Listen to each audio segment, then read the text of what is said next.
বলতেছিলাম যায়েদ ইবনে হারেসা রাসূলকে খুশি করার জন্য ঘোড়ার পৃষ্ঠে উঠে দেখাইতেছেন, ইয়া রাসূলুল্লাহ তরবারি হাতে নিলাম, যুদ্ধের পোশাক লাগাইলাম, দেখুন তো ঘোড়ার মধ্যে উঠেছি, প্রধান সেনাপতির দায়িত্ব আমার পক্ষে কতটুকু সম্ভব হবে।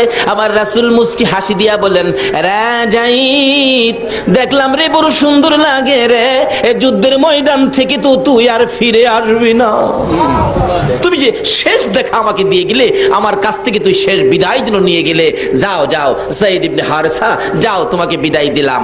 এমনি সময় পর্দার ভিতর থেকে একটু ফাঁকা করে ডাকতেছে যায়েদের বিবি, স্বামী দাঁড়াও গো, একটুখানি দাঁড়াও। কেন কেন? স্বামী, যে রাসূল জীবনে কোনোদিন মিথ্যা কথা বলে নাই, যাই রাসূলের কথা জীবনে কোনোদিন সোতা পরিমাণ বেশ কম হয় নাই, রাসূল বলেছে তুমি যুদ্ধের ময়দানে শহীদ হয়ে যাবে। স্বামী গো, জীবনে তো আর তোমার সাথে কোনোদিন দেখা হবে না। স্বামী, আমি বিবি হইয়া অনুরোধ করি, তোমার কাছে আবদার করি, তুমি গোরাত থেকে নাইমা একটু পর্দার ভিতরে আসো, আমি বিবি তোমাকে জীবনের শেষ দেখা দেই। একটা চিৎকার মারছে যায়েদ ইবনে হারেসা, নিষ্ঠুর বিবি, তুমি কি জানো না রাসূলকে খুশি করার জন্য ঘোড়ার পৃষ্ঠে উঠেছি, রাসূলকে দেখাইয়া দিয়েছি। হ্যাঁ বিবি, যেই জায়গার মধ্যে যুদ্ধে যাওয়ার পরিবেশে আমার রাসূল দেখেছে, রাসূলের ইচ্ছায় ঘোড়ার পৃষ্ঠে উঠেছি, আর কারো ডাকে আমি ঘোড়ার থেকে নামতে পারি না। ফুটন্ত খুলি যুব সংঘের উদ্যোগে যেই মাহফিলে আপনারা বসে আছেন, দেখুন নবীর কত ভালোবাসতো যুবকেরা। যায়েদ ইবনে হারেসা বলেন, রাসূলের নির্দেশে ঘোড়ার উপরে উঠেছি, রাসূলকে খুশি করার জন্য যুদ্ধের পোশাক গায়ে দিয়েছি। বিবি গো, নবীজির কথা ছাড়া কারো কথায় এই ঘোড়ার পিঠ থেকে নিচে নামবো না। তাহলে বোঝা গেল বিবির চাইতেও রাসূলের ভালোবাসা বেশি না কম? এখন আমরা দোকানের ভালোবাসা ছাড়তে পারলাম না, বাড়ির ভালোবাসা ছাড়তে পারলাম না, নবীর ভালোবাসার জন্য পারলাম না আজকে বৃষ্টির মধ্যে মাহফিলে শরীক হইতে। আজকের মাহফিলে শরীক হওয়াটার বাস্তব প্রমাণ হবে আমরা নবীকে ভালোবাসি। ইয়া মুহাম্মদ পিয়ারা নবী এসো নিরালা, ইয়া মুহাম্মদ পিয়ারা নবী, ডাকেন তোমার দিদার মনের গুছিবে জ্বালা, ইয়া মুহাম্মদ পিয়ারা নবী এসো নিরালা, ইয়া মুহাম্মদ পিয়ারা নবী এসো নিরালা। পাইব যারা নবীজির দিদার হবে তারা হাসরে পার, পাইব যারা নবীজির দিদার হবে তারা হাসরে পার। দয়া করে দেখা দিয়ে দূর কর জ্বালা, হায়রে দয়া করে দূর কর জ্বালা, ইয়া মুহাম্মদ পিয়ারা নবী এসো নিরালা, ইয়া মুহাম্মদ পিয়ারা নবী এসো নিরালা। আসুন কিভাবে নবীর দেখা নিরালা হবে এই রাস্তাগুলি খুঁজে বের করবো আজকে, আল্লাহ যদি তৌফিক দেন। সকলে বলুন আমিন। এবার যায়েদ বলতেছেন, বিবি গো, নবীর কথাই ঘোড়ার পৃষ্ঠে উঠেছি, কারো কথাই নামবো না, নবীকে ভালোবাসি রে, নবীর চেয়ে বেশি আর কাউকে ভালোবাসি না। বিবি ডাকতেছেন, স্বামী গো, আজকে তোমার সাথে জীবনের শেষ দেখা হবে, শহীদ হয়ে যাবি, আর তো কোনোদিন তোমার সাথে দেখা হবে না। স্বামী, ঘোড়া থেকে যদি না নামো, মুখোশটা মুখের মধ্যে লাগিয়ে রাখছো, মুখোশটা পরেছ, মুখোশটা একটু সরিয়ে দাও, আমি তোমাকে এই ঘোড়ার উপরে রাইখা জীবনের শেষ দেখা দেই। একটা চিৎকার মারলেন যায়েদ ইবনে হারেসা, রে বিবি, যে মুখোশ আমার রাসূলের না। আল্লাহ যে আপনাদেরকে কবুল করেছেন, বাস্তব পক্ষে শুকরিয়ার ব্যাপার, আল্লাহ আমাদেরকে কবুল করেছেন। একটু সময়, একটা রাত্রে, কালকে আর আপনাকে বলা হবে না, কাজী আপনার ভাগ্য ভালো হবে। কি ভালো হবে? আখিরি মনাদাতে নিজেরাই টের পাবেন, মেয়ে আমাকে বলতে হবে না, নিজেরাই টের পাবেন আপনারা কি কি পাইছেন আজকের মাহফিলে। সেজন্য বলছি, একটু কষ্ট হইলেও বসুন, আর একটু মহব্বতে দরুদ শরীফ পড়ুন। আগে বাড়তেছে আল্লাহুম্মা সাল্লি আলা মুহাম্মাদ, আল্লাহুম্মা সাল্লি আলা, সালা গরম না, গরম চালিয়ে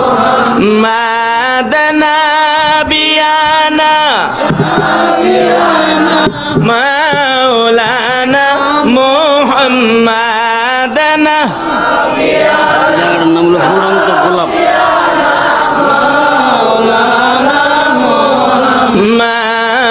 আল্লাহুম্মা সাল্লি আলা সাইয়্যিদিনা মুহাম্মদ। আহারে পাষাণ হৃদয় নবীর জন্য কান্দনা, আহারে পাষাণ হৃদয় নবীর জন্য না, হায়রে তুমাই সারা দয়াল নবী বেহেশতেতে যাবে না, হায়রে তুমাই দয়াল নবী বেহেশতেতে যাবে না। আল্লাহুম্মা সাল্লি আলা সাইয়্যিদিনা মুহাম্মদ। আল্লাহুম্মা সাল্লি আলা সাইয়্যিদিনা মুহাম্মদ।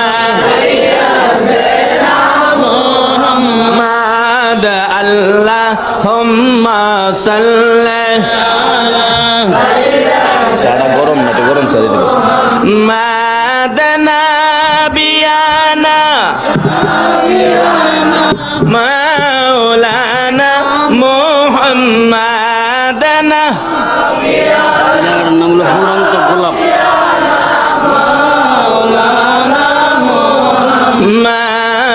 আল্লাহুম্মা সাল্লি আলা সাইয়্যিদিনা মুহাম্মদ। আহারে পাষাণ হৃদয় নবীর জন্য কান্দনা, আহারে পাষাণ হৃদয় নবীর জন্য না, হায়রে তুমাই সারা দয়াল নবী বেহেশতেতে যাবে না, হায়রে তুমাই দয়াল নবী বেহেশতেতে যাবে না।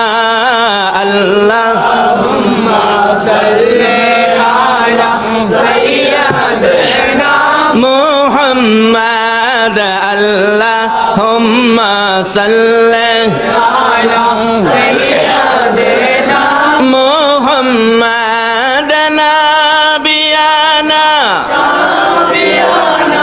মাওলানা মুহাম্মদ। নাবিয়ানা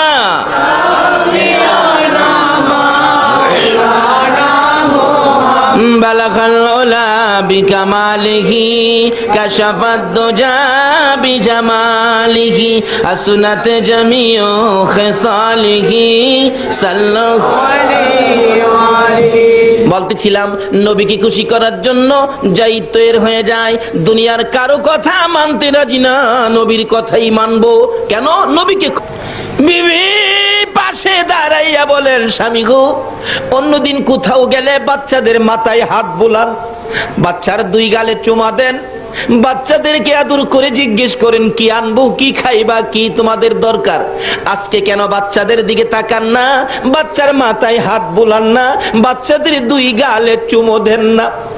হযরতে জাফর ইবনে আবু তালিব বলেন, বিবি কোনো প্রশ্ন করবে না, আমি রাসূলকে খুশি করার জন্য রওনা হয়েছি। যুদ্ধের ময়দানে যাবরে বিবি, কোনো প্রশ্ন আমাকে করবে না। জাফর ইবনে আবু তালিবের বিবি বুঝি ফেললেন, এবার বুঝি কঠিন সমস্যা হতে পারে। ও স্বামী, আসুন আপনাকে নিয়ে একটু দোয়া করি। কি দোয়া করবি? হ্যাঁ স্বামী, প্রত্যেক যুদ্ধে যাওয়ার সময় আপনি দোয়া করেন আর আমি আমিন আমিন বলি। আজকে একটা শর্ত, আমি বিবি দোয়া করব, আপনি আমিন বলবেন। ঠিক আছে? দুইটা বাচ্চা জাফর ইবনে আবু তালিবের দুই পাশে বসে বাবার সাথে কচি দুইটা হাত বার। তালিব একবার ডান দিকে চাই, আবার বাম দিকে চাই, মউত এই কচি হাত আর তো বাবার সাথে বাড়াইতে পারবি না। এই কচি কচি বাচ্চারা জীবনে তো আর কোনোদিন বাবা কইয়া ডাকতে পারবে না। মাবুদ গো, তাতে আমার কোনো দুঃখ নাই, আমি কি তোমার রাসূল খুশি করতে পারবো? কচি কচি বাচ্চা ফালাইয়া যায় যুদ্ধের ময়দানে রাসূলকে খুশি করার জন্য। আজকে আপনারা পারলেন না বাচ্চাদেরকে বিছানায় ঘুম পাড়াইয়া মাহফিলে শরীক হয়ে রাসূল খুশি করতে। কারা আসছেন খুশি করার জন্য? নিশ্চয়ই আপনার মা। আপনারা যখন মায়ের পেটে ছিলেন, মা এই নবীর উপর দুরূদ শরীফ পড়ছিল। দুরূদের তাসীর আপনাদের গায়ে আছে বিদায় আজকে আপনারা এই মাহফিলের মধ্যে শরীক হয়েছে। আর এই মাহফিলের দিকে পাও বাড়াচ্ছেন, নিশ্চয়ই আপনাদের পাও কদম খুলু জান্নাতের দিকে আগায়া যাচ্ছেন। বলতেছিলাম জাফর ইবনে আবু তালিব বলেন, বিবি দোয়া করো। বিবি অনেক কিছু বললেন, শেষকালীন শেষ মুহূর্তে বলতে চাইতেছেন, আমার স্বামীকে যুদ্ধের ময়দান থেকে বীর বিক্রমের মতো যুদ্ধ করাইয়া আবার বাড়িতে ফিরাইয়া দিও।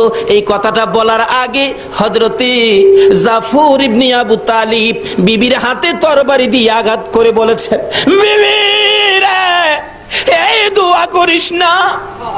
রাসূল বলেছে আমি যুদ্ধের ময়দানে শহীদ হব রে, আমার পরের সেনাপতি হবে আব্দুল্লাহ ইবনে রাওয়াহা। এই দোয়া যদি সমস্ত পৃথিবীর মানুষে করে ফিরে আসার জন্য, এই দোয়া আমার আল্লাহর দরবারে কবুল হবে না। আরে নবীর প্রেমের পাগল যারা প্রেম খেলা খেলে, হাইরে নবীর প্রেমের পাগল যারা প্রেম খেলা খেলে, নবীর প্রেমে ওয়াস করনি দন্ত দেয় ফেলে, নবীর প্রেমে ওয়াস করনি দন্ত দেয় ফেলে, নবীর প্রেমের পাগল যারা প্রেম খেলা খেলে, হাইরে নবীর প্রেমের পাগল যারা প্রেম খেলা খেলে। হানজালা পাগল ছিল নবীর প্রেমে জীবন দিল, হানজালা পাগল ছিল নবীর প্রেমে জীবন দিল, গোসল করাইলো তারে ফেরেশতার দলে, গোসল করাইলো তারে ফেরেশতার দলে, নবীর প্রেমের পাগল যারা প্রেম খেলা খেলে, হাইরে নবীর প্রেমের পাগল যারা প্রেম খেলা খেলে। পাগল ছিলেন হযরত আলী, সূর্যের সাথে কথা বলি, পাগল ছিলেন হযরত আলী, সূর্যের সাথে কথা বলি, নামাজে আমি পড়লে তুমি যাইবে রে তলে, নামাজে আমি পড়লে তুমি যাইবে রে তলে, নবীর প্রেমের পাগল যারা প্রেম খেলা খেলে, হাইরে নবীর প্রেমের পাগল যারা প্রেম খেলা খেলে।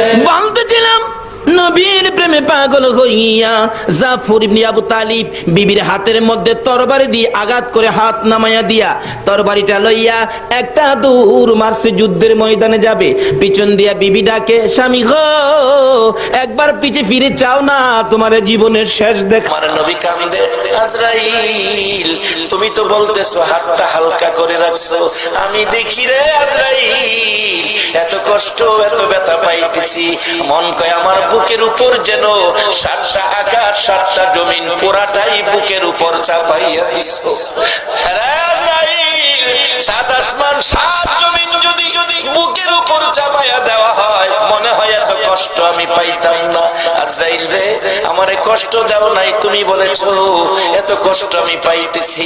আমার আল্লাহ বলেন, বন্ধু একটু কষ্ট তোমার দেওয়ার কারণ আছে, সেই কারণটা আইসা গেছে বাছারা। আমার নবী বলছে, আজরাইল ও আজরাইল তোমার কাছে একটা আবদার করি, এই মুহূর্ত থেকে কিয়ামত পর্যন্ত আমার উম্মত যারা হবে রে আজরাইল, আমার উম্মত যারা হবে, একবার বলুন আল্লাহু আকবার,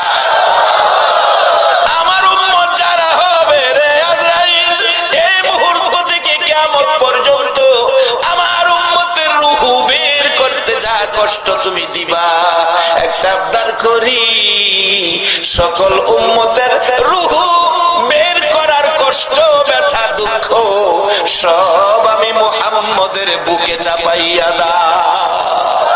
আরে উম্মতের কান্ডার নবী রহমতের ভান্ডার, বলুন উম্মতের কান্ডার নবী, নবী বিনে রোজ হাসরে কে করিবে পার,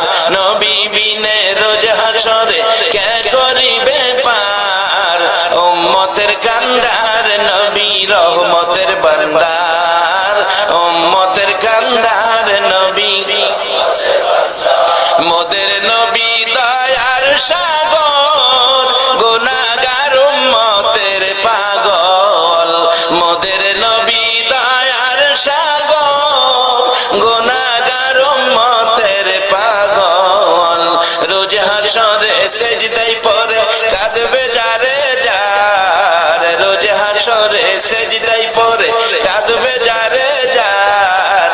উম্মতের কান্ডার নবী রহমতের ভান্ডার, উম্মতের কান্ডার নবী।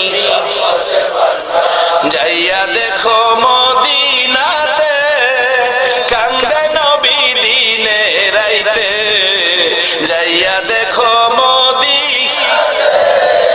কান্দে নবী দিনে। এমন বাচ্চা ঘুম পাড়ায়, বাচ্চা কোলে নিয়ে ঘুম পাড়ায়, মা স্তনের দুধ খাওয়ায় আর বাচ্চাকে ঘুম পাড়ায়, মা ঘুম পাড়ায়, বাচ্চা দুধ খাইতে খাইতে মার কোলে ঘুমিয়ে গেলে মা বাচ্চাকে বিছানায় শোয়া আস্তে করে মুখ থেকে মা স্তনটা বাইর করে নিয়ে আসে।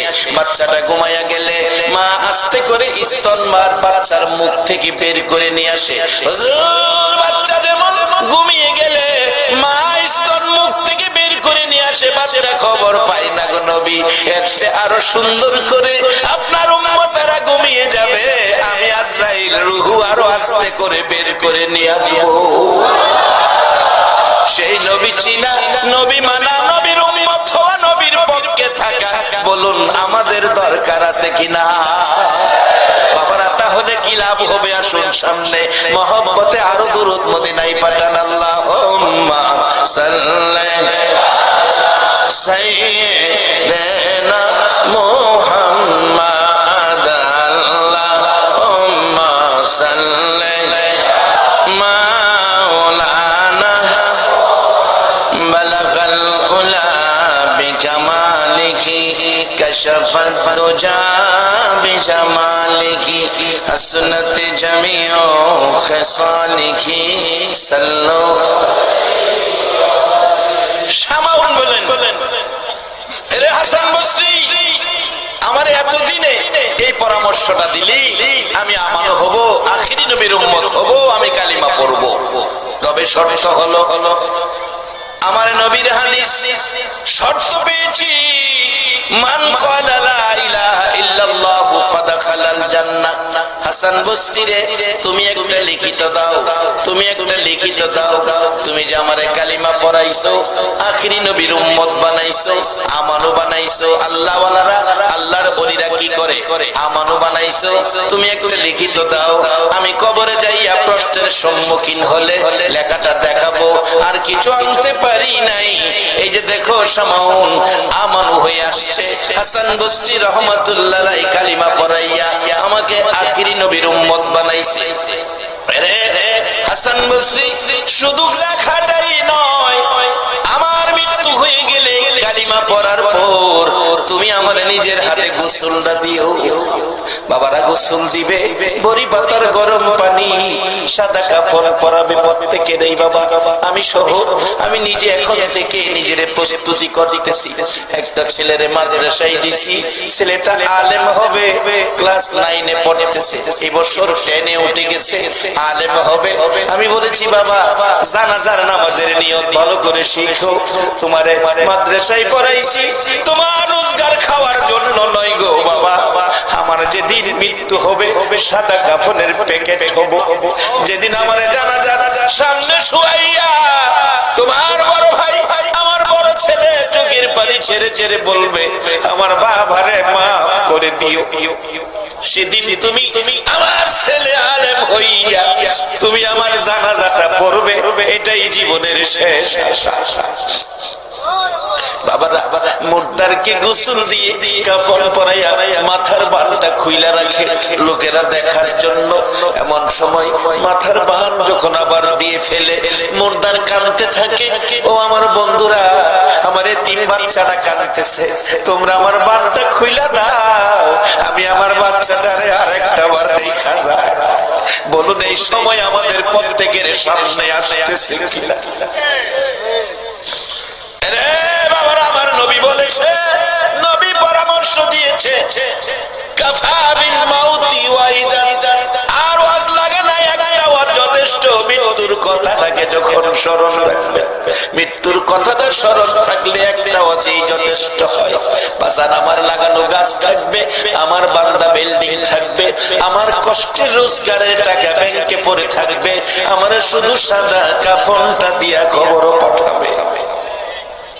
সেদিন প্রত্যেকের সামনে আছে কিনা বাজান একটু হিসাব করার জন্য নবী পরামর্শ দিয়েছে, আর দুনিয়াও মাজরাতুল আখিরাহ, দুনিয়াটা আখিরাতের বাজার। বাজান মার পেটে ছিলাম, রূহের জগতে ছিলাম, রূহের জগতে বাজার নাই, মার পেটে ছিলাম, বাজার নাই। কবরে যাব, একটা পুরি সার দোকানও পাইবেন না। বাজান হাসরের মাঠে যাবেন, তরি তরকারির দোকান পাবেন না। দোকান হইল দুনিয়াতে। রাসূল পরামর্শ দিয়েছে রোজগার যা করেন এখান থেকেই করেন। আজকে যারা মাহফিলে বসে আছো গো, তোমরা কবরের শান্তির ব্যাগ বাজার দিয়া ভইরা ফলাইছো। একবার বলুন আল্লাহু আকবার। যার বাস্তবতাই ছিলাম হাসান বসরি রাহমাতুল্লাহ আলাইহি গোসল দিলেন, মৃত্যুর পরে শামাউনকে কাফন পরাইলেন, কাফনের ভিতরে কাগজটা ঢুকাইয়া দিলেন। জানাজা শেষে কবরে দাফন করে বাড়িতে এসে ঘুমিয়ে গেলেন। আল্লাহর ওলি হাসান বসরির জীবনীতে লেখে, রাত্র গভীর স্বপ্নে দেখতেছে শামাউন জান্নাতি পোশাক পরে আয়েশা ডাকতেছে, হাসান বসরি এই তোমার কাগজটা তোমার দেওয়ার জন্য আসছি, এই তোমার কাগজ তুমি নিয়ে যাও। তোমার কাগজ আমার প্রয়োজন পড়ে নাই রে হাসান বসরি, আমি আখিরি নবীর উম্মত হইয়া নবীর কালিমাটা লইয়া কবরে যাওয়ার কারণে আমার আল্লাহ আমার জান্নাত দান করে দিয়েছে। এই জান্নাতের পথে উম্মতের উঠাইয়া দেওয়ার জন্য আমার নবী 63 বছর জিন্দেগির কষ্ট। মা আয়েশা সিদ্দিকা বললেন, পৃথিবীর মানুষেরা রে, আমার নবী এই পথে মানুষকে বুঝাইয়া একেবারে বিকাল হয়ে গেছে, আমি আয়েশার হুজরায় এসে ঢুকছি। আয়েশা বলছে, আয়েশা পেটে বড় খিদা রে, খাবারের কিছু আছে কিনা? রাসূলকে বললেন, হুজুর ব্যবস্থা আছে, আপনি বসুন। নবীজি বসে গেলে একটা প্লেট সামনে রাইখা দস্তরখানা বিছাইয়া একটা খেজুর মা আয়েশা সিদ্দিকা নবী পাকের সামনে রাখলে আমার নবী একটা খেজুর দেখে খায় না, খেজুরের দিকে তাকিয়ে আছে। একটা খেজুর আয়েশা দিল, তাতে বোঝা যায় ঘরে বুঝি আর খেজুর নাই। আমার পেটে যে খিদা, একটা খেজুর যদি আমি খেয়ে ফেলি তাহলে আয়েশা তো না খায়া থাকবে। আমার নবী কি সুন্দর আদর্শ, কি চিন্তা নবী করতেন, কি জিনিস উম্মতের জন্য রেখে গেলেন, কত ভালোবাসার পথ দিয়ে গেলেন। আমার নবী একটা খেজুর একা না খাইয়া এটাকে মাঝখানে বন্টন করে অর্ধেক খেজুর খাইয়া পানি পান করে চলে গেলেন। মা আয়েশার সিদ্দিকের উদ্দেশ্যে অর্ধেক খেজুর রেখে গেলেন। রাত্র আবার হুজরায় এসে ফিরে ডাকে, আয়েশা খাবারের কিছু আছে কিনা? মা আয়েশা সিদ্দিকা বলেন, হুজুর বসেন, খাবার আছে। অর্ধেক খেজুর নিয়ে সামনে হাজির করে চলেছে। আমার নবী অর্ধেক খেজুর দেখে গো গাল গায়েবে চোখের পানি পড়ে। রে আয়েশা, তুমি কি খেজুর খাও নাই? হুজুর আমি খাই নাই। আপনি সারাদিন উম্মতের জান্নাতি বানানোর জন্য কষ্ট করেন গো নবী, আপনি আয়েশা না খাইয়া ঘুমাবেন এটা সম্ভব নয়। আমি আয়েশা ঘরে থাকি, কষ্ট করি না, আমি না খাইয়া ঘুমাইতে পারি। হুজুর আপনি খেজুর খান, পানি পান করে আপনি নবী ঘুমান। আমার নবী খায়া না খায়া উম্মতের এই পথে আছে। আজকে কারা গো 1400 বছর পর আমার নবীর কষ্টের এই পরিবেশ লইয়া বসে আছে। আমার মন কয় তোমাদের জন্য আমার নবী ফুলসিরাতের ঘাটে বসে থাকবে। এই কষ্ট নবী 63 বছর জিন্দেগি করেছে এই পরিবেশটা পৃথিবীতে কায়েম করার জন্য। বাবা একটা দিন নবী দেখলাম না, মক্কায় জন্ম হয়েও এইভাবে আসতে পারে না আবু জাহেল, আসতে পারে না আবু লাহাব, আসতে পারে না উতবা শাইবা, আর আমরা 6000 কিলোমিটার দূর 1400 বছর পর একটা দিন নবী দেখার ভাগ্য হলো না। তারপর আরামের ঘুম হারাম করে এই নবীর উম্মত হইয়া নবীর রেখে যাওয়া কোরআন সুন্নাহর পক্ষে বসা আপনাদের ভাগ্য যে কত। আল্লাহু আকবার। এই বেকল ফুলাফানগুলি এই বাবার এই কষ্টের টাকা লিয়া এই হোটেল ভাড়া করে থাকে, সকালে কিচ্ছু নাই, কক্সবাজার কিচ্ছু নাই, শুধু সাগরের পানি ছাড়া কিচ্ছু নাই। পানি তো আমাদের দেশে টিউবওয়েল আছে, সাগরের পানির চেয়ে টিউবওয়েলের পানি তো অনেক ভালো, কারণ টিউবওয়েলের পানি খাওন যায়, সাগরের পানি খাওন যায়। খালি পানি দেয় আর এটা না, এরপরে কি করে জান না, তো আপনারা তো দেখছেন না, জানা গেছে দেখি সকালবেলা গেছি, দোকান খুলতেছে অনেক দোকান, দেখি খালি দেখি শর্ট প্যান্টের দোকান, শর্ট প্যান্ট, অন্য কোনো ভালো জিনিসের দোকান নাই। আর বার্মিজ স্যান্ডেলের দোকান আছে, বাবুল ভাই আছে, ওই ক্যাসেট করতেছে, উনি চিটাঙ্গের মানুষ। বার্মিজ বার্মায়া কিছু ফন্সের স্যান্ডেল আছে, আর শুধু শর্ট প্যান্ট। শর্ট প্যান্ট চিনছেন তো?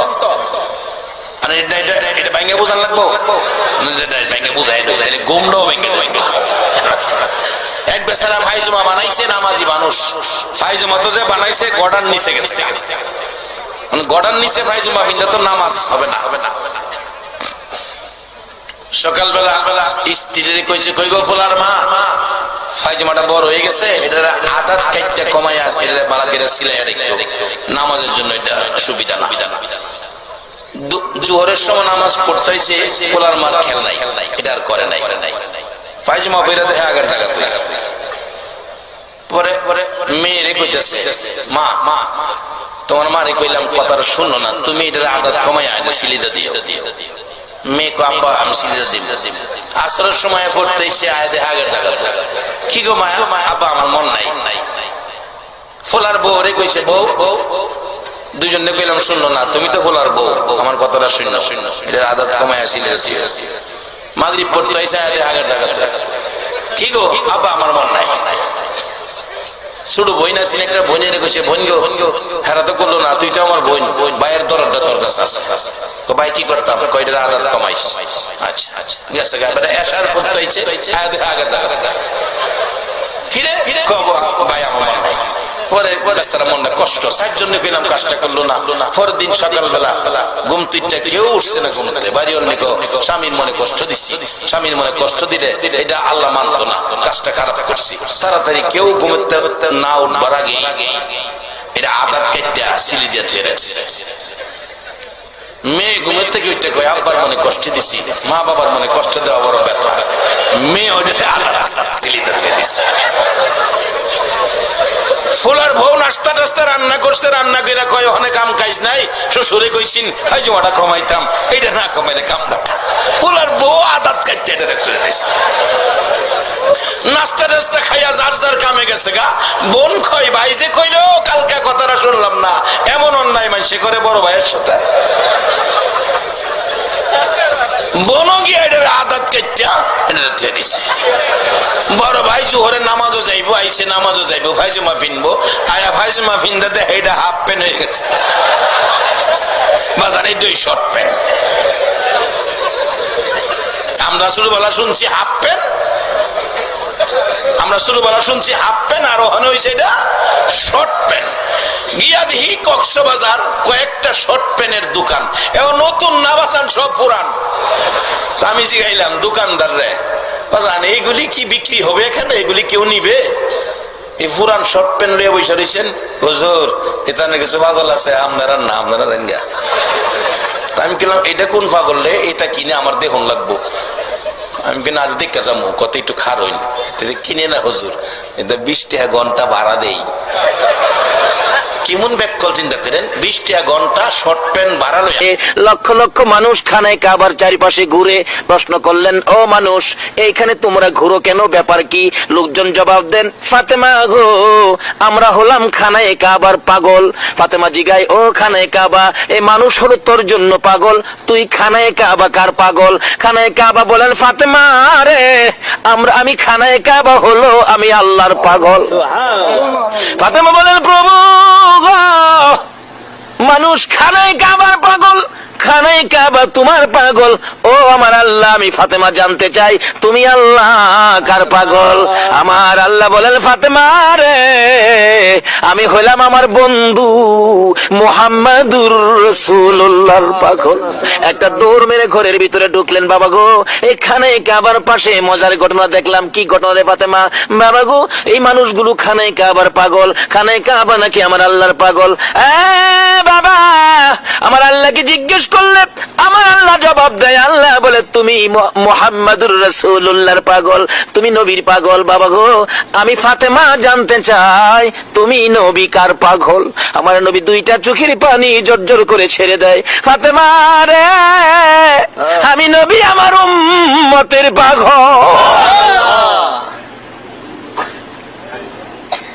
আল্লাহু আকবার, আল্লাহু আকবার। ইব্রাহিম আল্লাহর পাগল হইয়া কি করে? আরে আল্লাহ যার ভালোবাসায় কুল কায়নাত সাজাইছে, আজকে সে নবীর উম্মত আমরা, আমাদের চরিত্র কোথায় আর নবীর আদর্শ কোথায়? আল্লাহ পাক কোরআন শরীফে আমাদের উদ্দেশ্যে ওয়াজ করেছেন, ইয়া আইয়ুহাল্লাযীনা আমানু দুখুলু ফিস-সিলমি কাফা, তোমরা পুরোপুরি ভাবে ইসলামের মধ্যে দাখিল হয়ে যাও। যদি হইতে পারি, আমাদের শক্তি কত হবে, ক্ষমতা কত হবে, পাওয়ার কত হবে। আগেকার দিনে এখানে মুরব্বীরা আছেন, আগেকার দিনে মুরব্বীদের মুখে শুনছি বৃষ্টি না হইলে বৃষ্টির জন্য মাঠে নামাজ পড়ছে, নামাজ পড়ে নাকি বাড়িতে আইতে পারছে না, বৃষ্টি নেমে গেছে। আমার দাদার মুখে শুনছি, আমরা নামাজ পড়তে গেলে রে নাতি, নামাজ পড়ে বাড়ি যাইতেছি না, বৃষ্টি নেমে গেছে। কেন? তারা পুরাপুরি ভাবে ইসলামের মধ্যে দাখিল ছিল। বলুন, এখন যদি বৃষ্টি লেগে নামাজ পড়ে কানতে কানতে সোহের হানিদা জমিন ভিজাই তারবো, আকাশ থেকে বৃষ্টি পড়বে না। কেন? আমরা যে আমানুদ খুলু ফিস-সিলমি কাফার ভিতরে ঢুকতে পারলাম না। আগেকার দিনের মা চাচিরা আমানুদ খুলু ফিস-সিলমি কাফার মধ্যে ছিল। আগেকার দিনে মা চাচিরা দেখছি ফজরের আজানের আগে ঘুম থেকে উঠছে, উইটা উড়ান বাড়ি ঝাড়ু দিছে। সুযোগটা পাইলে পুরুষ উঠবার আগে রাস্তাটাও ঝাড়ু দিলাইছে। মুরব্বীরা লক্ষ্য করলে এই খবরগুলি পাইবেন। উড়ান বাড়ি ঝাড়ু দিছে, পুরুষ বাইরেবার আগে রাস্তাটাও ঝাড়ু দিলাইছে। এরপরে যাই ফজরের নামাজ পড়ছে, তারপরে সূরা ইয়াসিন পড়ছে, তারপরে রান্নাঘরে রান্না করতে গেছে। সারা গ্রাম বিছাইরা সূরা ইয়াসিন পড়ে একটা মহিলা রান্না করে গেছে না। এই জন্য সুখ শান্তির বাজারে আগুন। আসুন আমানুদ খুলু ফিস-সিলমি কাফার মধ্যে ঢুকি, আল্লাহর সাথে সম্পর্ক করি, নবীর আদর্শের মালা গলায় পড়ি, তাহলে সুখ শান্তি ফিরে আসবে। আজকে কত দিবস, কত দলের মানুষ কত রাজনীতিতে নামছে। রাজনীতিকেরা শান্তি আনবো, সুখ আনবো, এই দলে কয় আমরারে ভোট দেন শান্তি দিব, এই দলে কয় আমরারে ভোট দেন শান্তি দিব। রাজনীতি করেন, যে এই দল করেন, আমি নিষেধ করি না, আমার কোনো আপত্তি নাই, যে যেটা মনে চা করেন। কিন্তু আমানুদ খুলু ফিস-সিলমি কাফার মধ্যে আইন না, হয় যাদের পক্ষে রাজনীতি করে দৌড়বেন, যারা আপনারা শান্তি দিব, অহন কিলাম হেরা হয় অশান্তি। আসেনি অশান্তি? হেরা শান্তি দিব কইতে, হেরাই তো অশান্তি। আটলি বিকে হমু। ইব্রাহিম নবী চোখের পানি ছেড়ে দিয়ে কান্দে, রে ভিক্ষুকেরা, নিষ্ঠুর ভিক্ষুকেরা রে, যাইস না, তোরে যাইস না রে, আবার আমার প্রভুর নাম শোনাইয়া দে, প্রভুর নামের গান আমারে শোনাইয়া দে। ভিক্ষুকেরা বলেন, ও ইব্রাহিম নবী, এবার গান শোনাইলে তুমি আমরারে কি দিবা? আমাদের ভিক্ষা দরকার, খালি হাতে কি শোনাবো? এবার ভিক্ষুকেরা বলেন, আমাদেরকে কি দিবা? ইব্রাহিম নবী বলেন, ভিক্ষুকেরা রে, আরো যে বাকি অর্ধেক সম্পত্তি আছে রে ভিক্ষুকেরা, আমি ইব্রাহিম কথা দিলাম, আমার বন্ধুর নামের গান শোনাইলে, আমার বন্ধুর ভালোবাসায় আমি ইব্রাহিম, আমি আর বাকি সম্পত্তি গুলো আমি তোদেরকে দিয়ে দিব। সারা সম্পত্তি দেলাই মালিকের সাথে সম্পর্কের জন্য পরীক্ষা করে ইব্রাহিম দিয়ে দিলেন সারা সম্পত্তি। এবার ভিক্ষুকেরা সম্মতি লিয়া জায়গা। আচ্ছা, আসলে কি হারা যাইবাগার নিবাগার লেগেছে না পরীক্ষা করতেছে? আচ্ছা, ইব্রাহিম ডাহে, ও ভিক্ষুকেরা যাইস না, কি আবার গান শোনা, গান শোনাইলে কি দিবেন? ইব্রাহিম নবী চোখের পানি ছেড়ে দিলেন, রে ভিক্ষুকেরা, কথা দিলাম রে, আবার যদি আমার প্রভুর নামের গান শোনাচ্ছে ভিক্ষুকেরা, আমি ইব্রাহিমের আর কিছুই নাই, কথা দিলাম যতদিন বেঁচে থাকি রে, আমি ইব্রাহিম তোদের বাড়িতে গোলামি করব। এমনি দুই ফেরেশতা ভিক্ষুকের বেশ ছেড়ে দিলেন। ভিক্ষুকের বেশ ছেড়ে দিয়া আসলে কি হেরা নিবার লেগেছে? আমরা দেশের ভিক্ষুক নিবার লেগে দেখবেন ভিক্ষাও করে, আবার সুযোগ পেলে চুরিও করে না। কিন্তু